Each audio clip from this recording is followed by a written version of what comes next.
ত্রয়োদশ জাতীয় সংসদ নির্বাচনে ১২৫টি আসনে প্রার্থীদের নাম ঘোষণা করেছে জাতীয় নাগরিক পার্টি এনসিপি।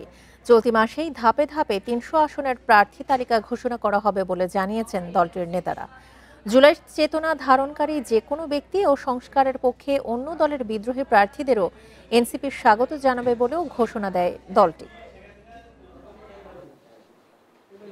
জাতীয় সংসদ নির্বাচনে দলীয় প্রার্থী তালিকা প্রকাশে বাংলা মোটরে এনসিপির অস্থায়ী কার্যালয়ে সংবাদ সম্মেলনের আয়োজন করে দলটি।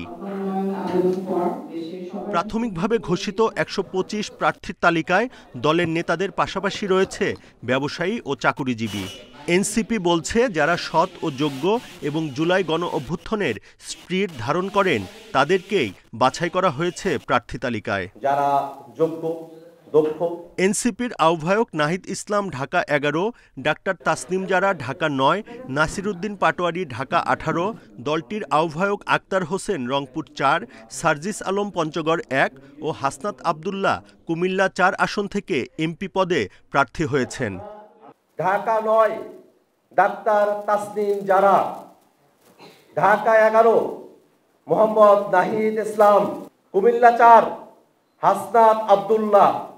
এনসিপি নেতারা জানান, ঘোষিত প্রার্থী তালিকায় চাঁদাবাজি, দুর্নীতিসহ কারো বিরুদ্ধে কোনো অভিযোগ পেলে ব্যবস্থা নেবে দল। এছাড়া দলীয় শৃঙ্খলা না মানলে বাতিল হবে প্রার্থিতা। চাঁদাবাজি, সন্ত্রাস, ঋণ খেলাপি, ক্রিমিনাল কোনো অফেন্স অ্যাক্টিভিটি যদি কেউ আপনারা পেয়ে থাকেন, সাথে সাথে আপনারা যদি আমাদেরকে জানান, আমরা তাদের প্রার্থিতা বাতিল করে দেব। নির্বাচনের আগেই কয়েকটি দলের বিরুদ্ধে বিধি লঙ্ঘনের অভিযোগ করেন এনসিপির আহ্বায়ক নাহিদ ইসলাম। একই সঙ্গে দলীয় প্রতীক শাপলাকলি এবং গণভোটে হ্যাঁর পক্ষে প্রচার চালাতে প্রার্থীদের আহ্বানও জানান তিনি। আমরা দেখছি বিভিন্ন জায়গায় অস্ত্রের মহড়া হচ্ছে, বিএনপি জামাত উভয় দল থেকে আমরা এই ধরনের সংস্কৃতি দেখছি, আমাদের পোস্টার ছিঁড়ে ফেলা হচ্ছে। ত্রয়োদশ জাতীয় সংসদ নির্বাচনে এনসিপি থেকে এমপি পদের জন্য প্রায় ১৫০০ প্রার্থী মনোনয়ন ফর্ম সংগ্রহ করেছেন বলে দলটির পক্ষ থেকে জানানো হয়।